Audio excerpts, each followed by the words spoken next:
Corporate media, as you're about to see in this episode, is full of war hawks and corporate shills.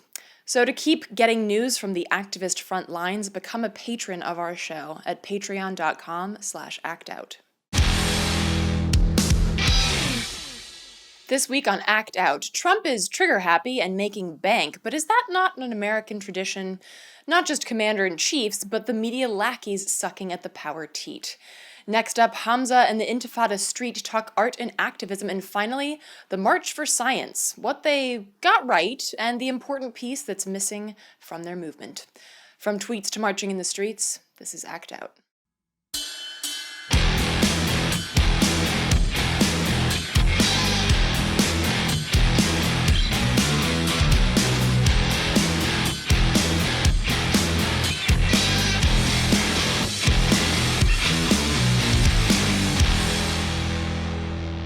Welcome to Act Out. I'm Eleanor Goldfield, and this is your tipping point.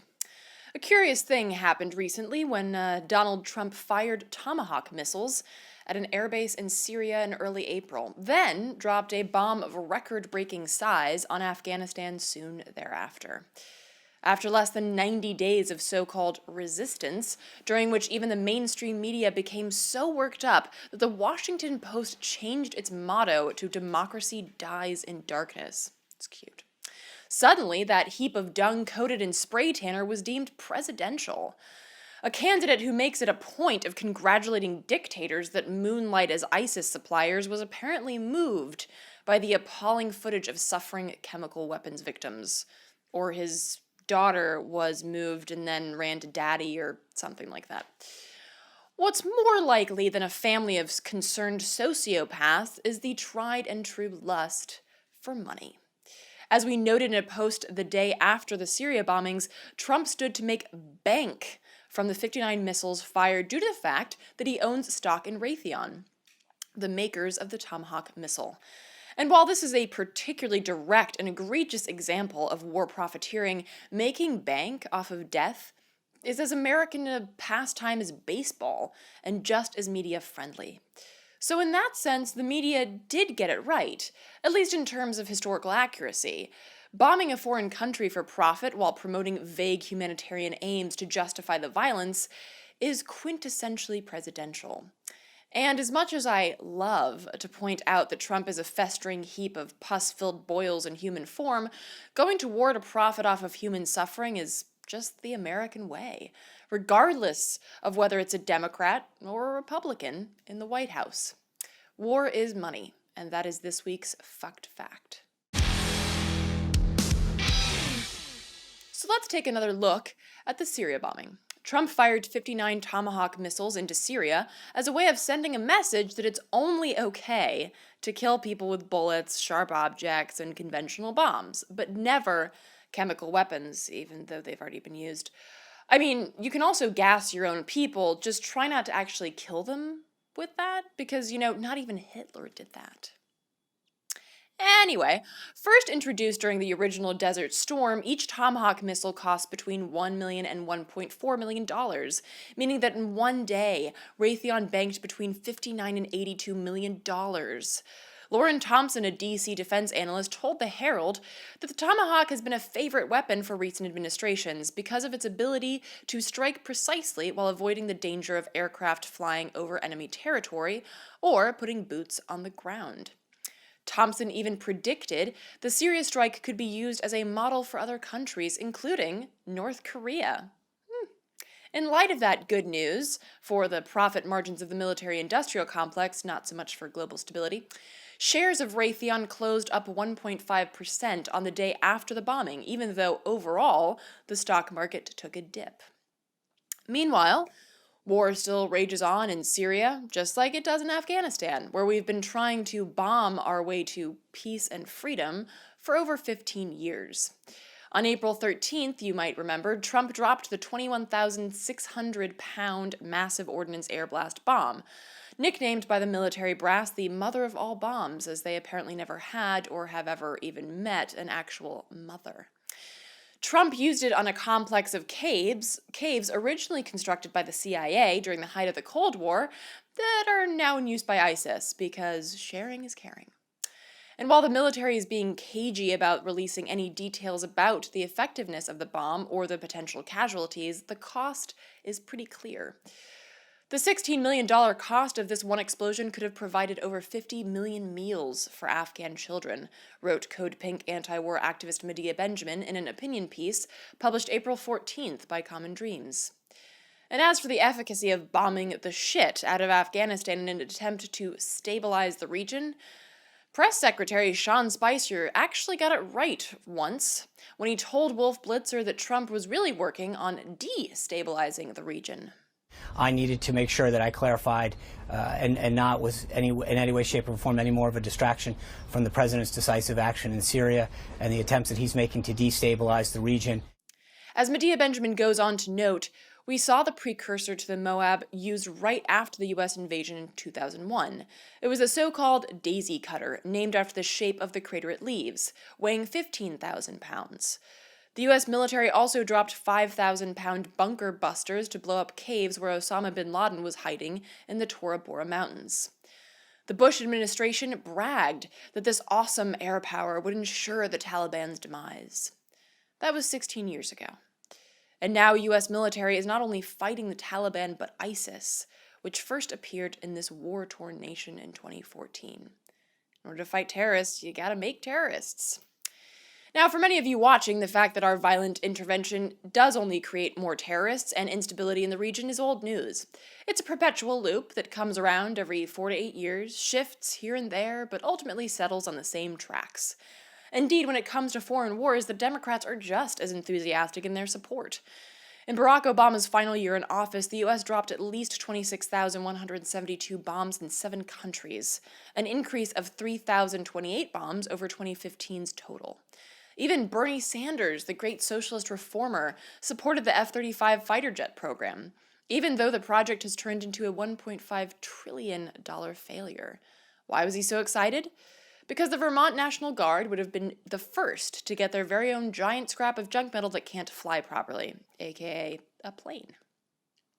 And meanwhile, for all their bold promises of resistance to Trump's agenda, the corporate media was embarrassingly quick to grab their guns and beat the war drums when the prospect of another war and the associated ratings dollars steamed into view.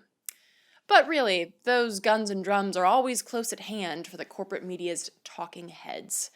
If you look back at the early aughts when war in the Middle East was young and new, the mainstream media essentially acted as the marketing department for the Pentagon.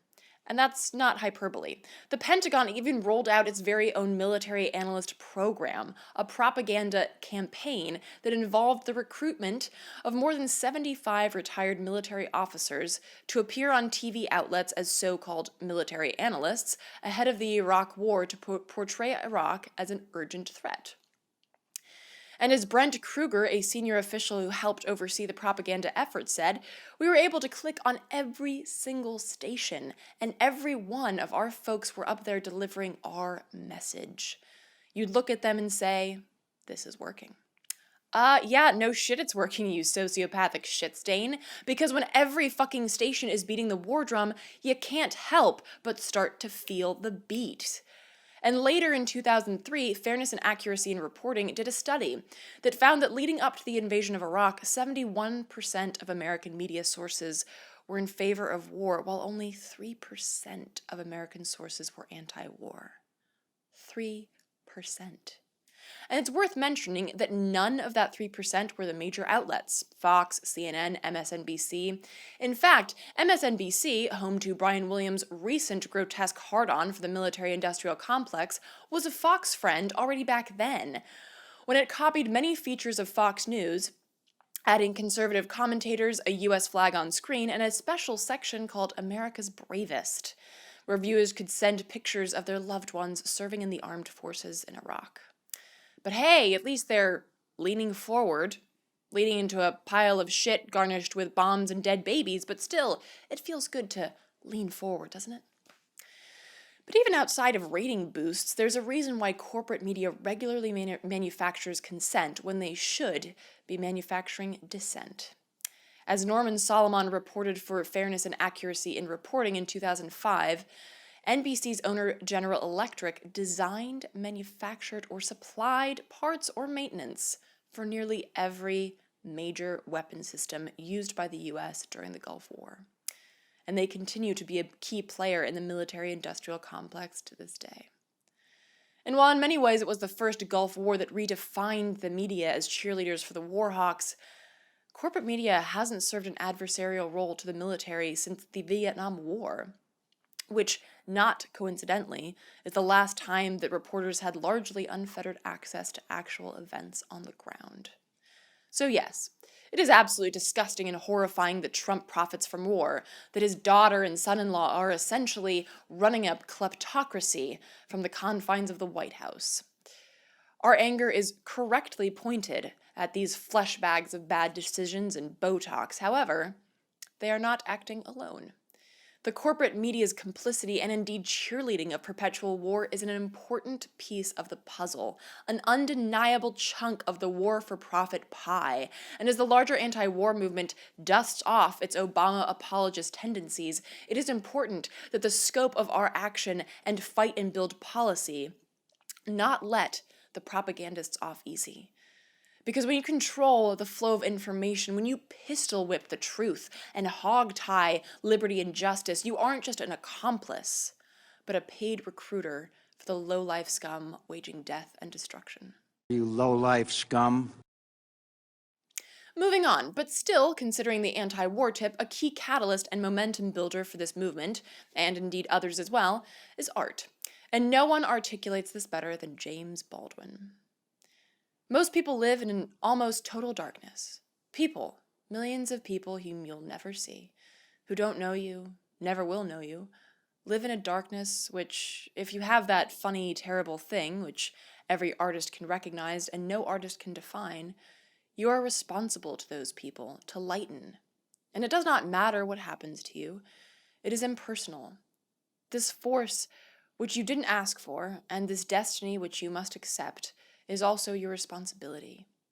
And if you survive it, if you don't cheat, if you don't lie, it is not only, your glory, your achievement. It is almost our only hope.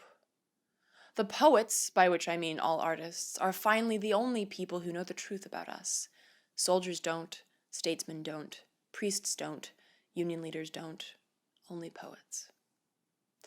And with that, I would like to introduce you to this week's interviewee, Muhammad Hamza, the founder and creator behind Intifada Street, a bold artist whose work seeks to immortalize not only the fight for freedom and justice, but the brave men and women who have waged that fight. Take a look. I think I've always been in the realms of activism from a young age. Some of my earliest memories of the war in Lebanon, I remember watching it on TV. My father was from actually a Pakistani background. His English wasn't great, so he would expect my brother or me to try to explain what was happening on TV. And that was a challenge in itself. But those images were very vivid to me. So in that sense, I've always been politically engaged and looking for awareness all the time, socially and politically. And my artwork actually came around by accident.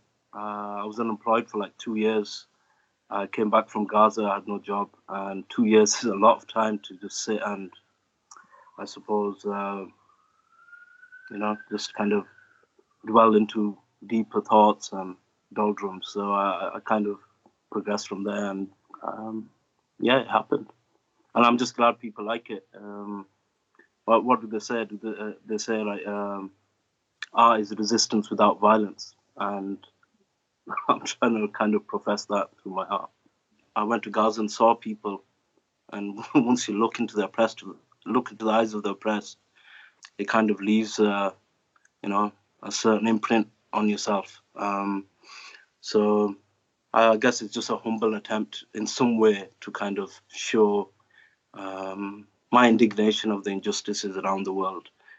Some of your pieces, the I'm a Stone Thrower, Are You, reminds me of Nizar Kabani's book, Children of the Stones. Talk about the series, the Stone Thrower series, and particularly because there's been some talk of different tactics inside of activism. Talk about the Stone Thrower series and perhaps what you saw in Gaza about the diversity of tactics used to fight the oppression. I think it's a spectrum. I always think back to this idea of any people have ever got their freedom without what we would call violent resistance. And I can't really find one. I really try to look at this. You go to your oppressor and you ask for certain rights. And I don't think they're found easily. So I'm not one of those people who think people don't have the right to resist. I would never.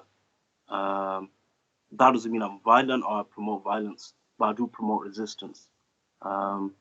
Just like I want to afford other people the same right I afford myself.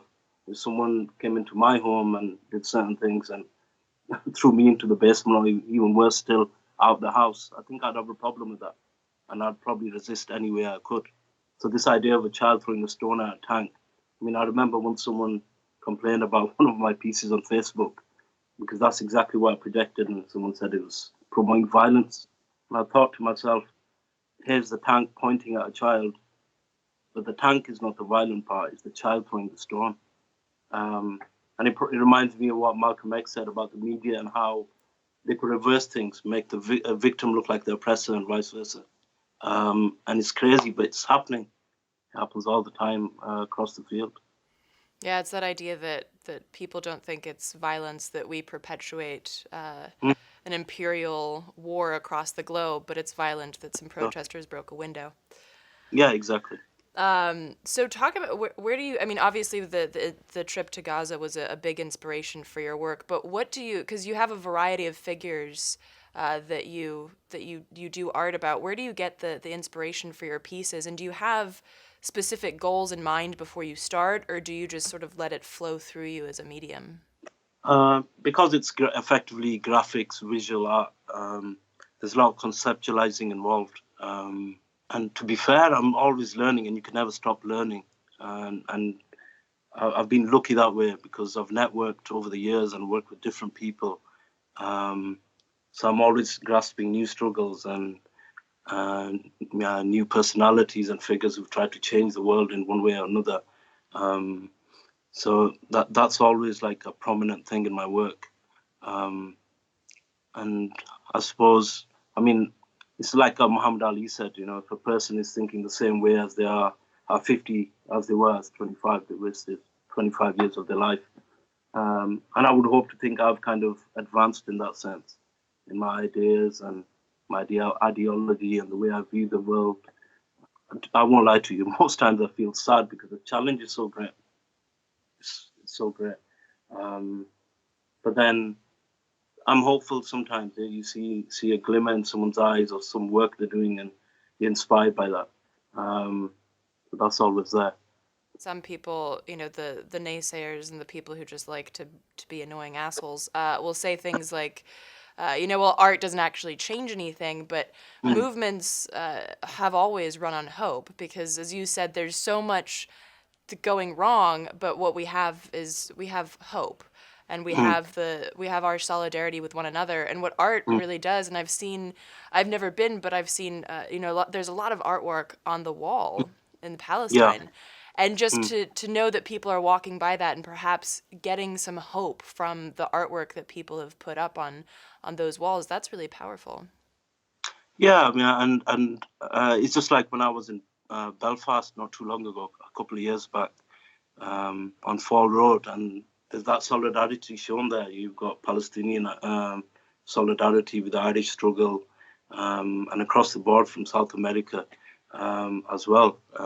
Images of Che Guevara, and we all bleed the same. So we're all the same. For me, it's never a case of. I remember what Tupac said. He was one of the musicians I've always admired. He said something about that he doesn't bang for the territory, he bangs for the principles. I think we have to be principled that way. I'm myself, I'm a Shia Muslim, but if a Shia Muslim was an oppressing a Jewish person or a Christian person, I'd be just as against that person. Because it goes against all my conceptions of belief and theology of my faith. So I think we can find strengths and a common ground on our struggles. You have to. That's the only way we have. So if you need to change the world radically, then we have to be radical in the way we think. I think that's vital. We have to realize we have that power, and if we work together, it make our challenge much easier. And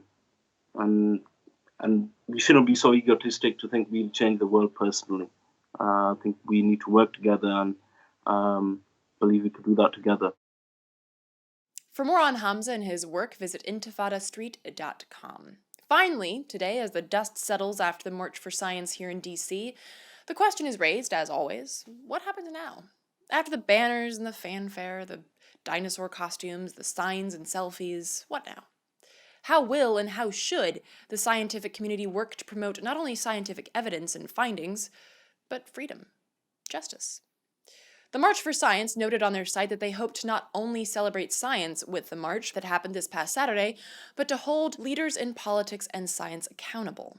As a lasting national organization, we will encourage marchers to uphold our shared values and take specific actions, including strengthening the bonds between scientists and the public, engaging in ongoing science education, fighting discrimination in our own institutions and our communities, and insisting their legislators propose and enact evidence-based policies. That sounds good. Kind of vague, but good.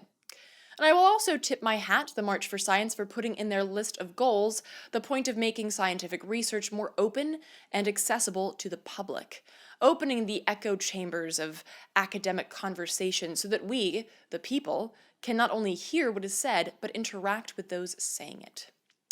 However, I didn't just bring all this up to give them a pat on the back. And because the March for Science site makes it clear that they are pushing for a public dialogue, here are my 2 cents. There is a fundamental piece that is missing from this nonpartisan, diverse, and open movement, and that is a strong condemnation of the system as it stands. Besides making a rather feeble call to speak out when politicians, quote, skew, ignore, misuse, or interfere with science, the March for Science offers up no pointed critique of the system as a whole, which, just like the military-industrial complex, which, by the way, is the biggest source of pollution, is a bipartisan clusterfuck. The system as a whole ignores science. The Republicans ignore it most overtly, and the Democrats publicly acknowledge it and then do the exact opposite of what scientific research denotes, be it through the continued use of pesticides, GMOs, and dangerous medications, or via fracking and fossil fuel usage. And honestly, I really don't know which is worse. To say that you don't believe in something and therefore ignore it, or to say that you do believe in it and fucking ignore it anyway. Regardless, our consideration of science has to move beyond a march and a nonpartisan call to stand up for science, whatever the hell that means. Take, for instance, the interdisciplinary conference held by the Zapatistas in late December and early January of this year. The conference title, Las Conciencias, combines the Spanish words for science and awareness. This wordplay captures 2 of the conference's themes: an interrogation of science as an oppressive force, and the potential, through this awareness, to harness the power of science on behalf of indigenous communities. The conference posed an important question to the scientists, namely, can you create a science that is truly human? In other words, rather than suggesting that science and social justice can be compatible or that science might be political, this conference demands a future where science is used as a tool of resistance.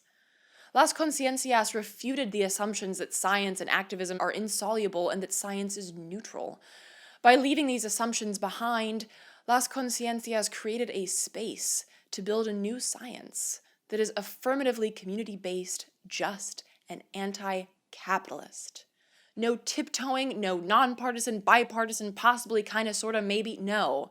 This is about staunchly recognizing the anti-science, anti-human, anti-ecological stances of the system, and using science to not only raise awareness, but to find and nurture ways of fighting for humans and for the planet. That is what we need our scientific community to get on board with, and that is what we as activists, as citizens, must also make clear as the goal. Otherwise, we're just shadowboxing reflections in a corporate funhouse, while the real murderous clowns laugh their asses off outside.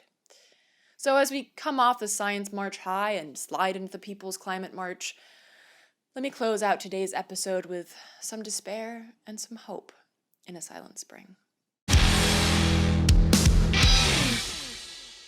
Let us speak of this fable for tomorrow, the winds of change that bring our sorrow, the future gains from which we borrowed. These wells are dry. The arid creep, that slippery slope, it's steep. Slick with oil, this barren soil, did we really toil so hard for ash? For numbers on a screen that drowned out all but greed, sucking air but we can't breathe.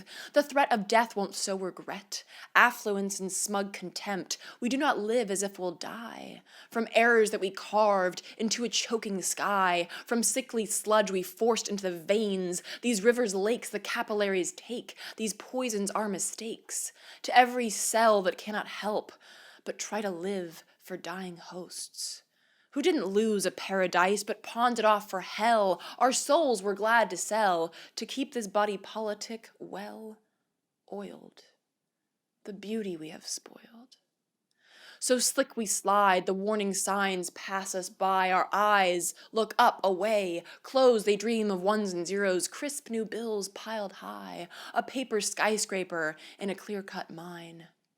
A forecast speaks of fire. With a glimmer in our eye, we ride into the sunset, burning with our pride. A silent spring, and who will bloom, to rise, to scream, to fill the silent din with echoes of the life within. Winter's warm, so let it be the summer of our discontent, the peak of fight our souls ignite in this our place, our time. No pause, rewind, the fable for tomorrow starts today.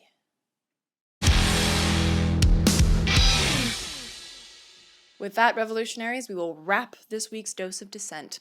This coming weekend is the People's Climate March here in D.C., and again, if you're not in D.C., that's totally cool. Join a local fight in your area. There is certainly no shortage of climate fights to be waged. In the meantime, please spread and share this with all of your friends, foes, and people you don't know. Check out the last slide to see the sites mentioned in this week's show, and be sure to follow us on Twitter, Facebook, and subscribe on YouTube. From the Devil's Den, good night, and act out.